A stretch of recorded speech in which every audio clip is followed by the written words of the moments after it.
When you start your home search, you should have a picture of the perfect home in mind. You should know the number of bedrooms and bathrooms, and you should have an idea of the general square footage that you're looking for. Buying your first home is an exciting milestone, but it can be a little overwhelming. Don't worry though, because I'm here to guide you through the process step by step. In this video, I'm going to tell you everything you need to know about purchasing your first home, and make sure that you watch from beginning to end because there are some steps that you just can't miss. My name is Ahmad.homidi. I'm a realtor with over 20 years of real estate experience. If you're thinking about making a purchase in the Austin area, I'd love to hear from you.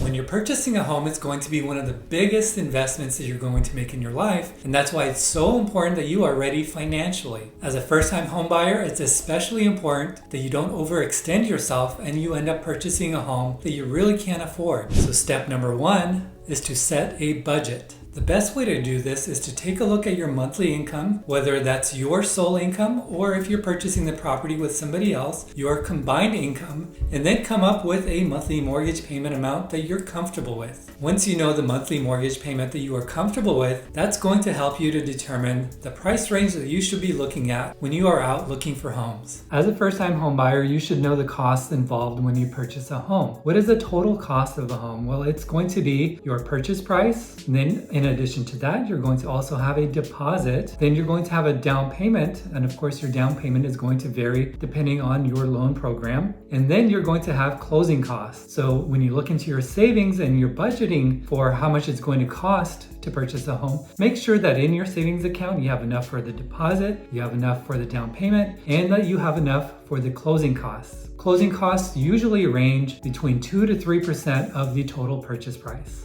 And once you know the cost to purchase a home, you should know the cost to keep your home, and that is usually your monthly mortgage payment. So what is your monthly mortgage payment made of? Well, it's made of the following things. It's your principal payment, your interest, your property taxes, and then it's your insurance, so your PITI. That is your full monthly mortgage payment. As a first-time home buyer, you should be aware that aside from your monthly mortgage payments, there could be other associated costs. Costs like your HOA dues, your monthly utility bills, and then any ongoing maintenance costs. Step number 2 is to get pre-approved. To get pre-approved, contact multiple lenders and have them provide you their best offer. Review each offer and identify who's giving you the best interest rate and who's giving you the best terms. To get pre-approved, you're going to have to fill out a loan application and then provide the lenders all of the requested documentation. Usually, they're going to ask for your pay stubs, bank statements, and tax returns. As a first-time home buyer, you should understand what your plan is for this property. Is this going to be a home that you're going to live in forever? Or is this going to be a home that you're going to live in for maybe 3 or 4 years, and then you're going to sell it so that you can move up into a larger home? Depending on what your plan is, you may want to look into different loan programs. Most people opt for a 30-year fixed-rate mortgage, even though they may only live in the property for 3 or 4 years. If that's the case, a 30-year fixed-rate mortgage may not be the loan plan that saves you the most amount of money. You may want to consider an adjustable rate mortgage at a lower interest rate. Either way, make sure that you discuss this with your lender so that they can help you identify the loan program that's best for you. Once you have your loan pre-approval, you can move on to step number 3, which is start your home search. When you start your home search, you should have a picture of the perfect home in mind. You should know the number of bedrooms and bathrooms, and you should have an idea of the general square footage that you're looking for. Ideally, you want to have a list of must-haves and then also a list of nice-to-haves. Research neighborhoods that fit your criteria while considering factors like the school district, the commute times, and then also how close you are to other amenities like shopping centers and parks. It's at this point that you want to get a real estate agent involved. Make sure that they understand what your preferences are, and it's super important that they understand your budget. A real estate agent can help you to find the right property. They can schedule all of the viewings for you, and then they can help you to navigate the negotiation process once you've found the right property. That leads us to step number 4, which is to make an offer. When you make an offer, you should consider the market conditions. It's crucial that you understand what type of market you're in. Are you in a buyer's market? Are you in a seller's market? Or are you in a transitional market? Now, buyers have the negotiating power in a buyer's market. The sellers have the negotiating power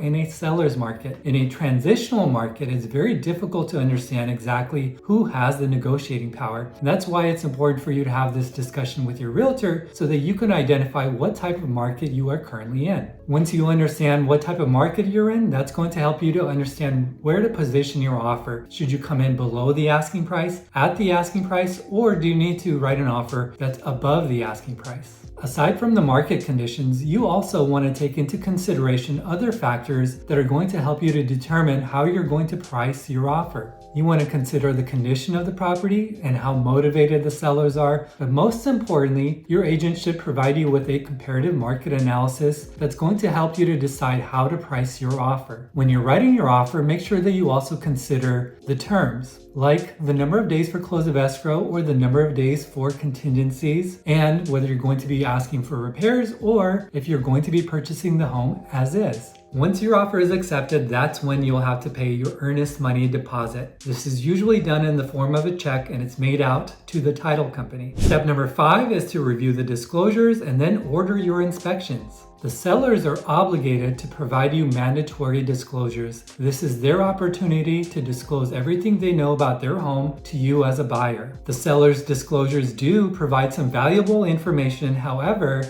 I always recommend for my clients to get a third-party inspection. Depending on how you structured your offer, if you have an inspection contingency, then within that contingency period, you can obtain an inspection report. And depending on the findings of that report, you can then decide whether you want to move forward with the purchase transaction or you want to cancel the purchase transaction. Work with your agent to make sure that you have an inspection contingency in place and that you do everything within the time allotted in the contract. If based on the inspections you do decide to back out of the transaction and you do have an inspection contingency and you're within that contingency period, you may be able to back out of the transaction and get your deposit back. Of course, you want to work closely with your agent on this, and everything depends on what you have in writing in your contract. But what if you get your inspection report and it turns out you don't want to back out of the purchase transaction? You want to move forward, however, you do want to make some requests for the seller to make some repairs. Well, that's totally fine. You can work with your agent and then negotiate for those repairs to be made. Step number 6 is to finalize your mortgage. During the escrow process, once your offer has been approved, your lender is going to start working on your loan and they're going to request additional documentation from you. You want to make sure that you provide this documentation to them as soon as possible so that it doesn't cause any delays. Your lender is going to provide you an estimated closing statement. This is a document that's going to have your loan terms, which includes your interest rate, so make sure that's accurate. It will also have your loan amount. You want to make sure that you review that. And then lastly, it'll have your total monthly mortgage payment. Make sure that that fits the budget that you had initially set.